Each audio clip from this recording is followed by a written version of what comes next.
связи с проливными дождями.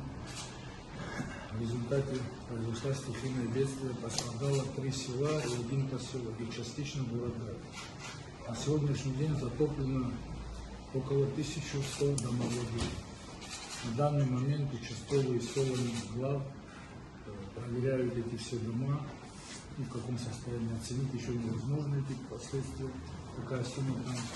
Плюс еще разбиты дороги в селах, проулках и государственные учреждения. Это Бзыльская милиция, Дом культуры города Цунгара, детский сад Мрамза, 1-й этаж затоплен, и около 250 автомобилей пострадали в связи с стихийным бедствием. На данный момент идет работа откачивания воды на первых этажах у людей, в подвалах. Идет расчистка, задействованы 7 тракторов, 15 КАМАЗов, около 200 рабочих сил.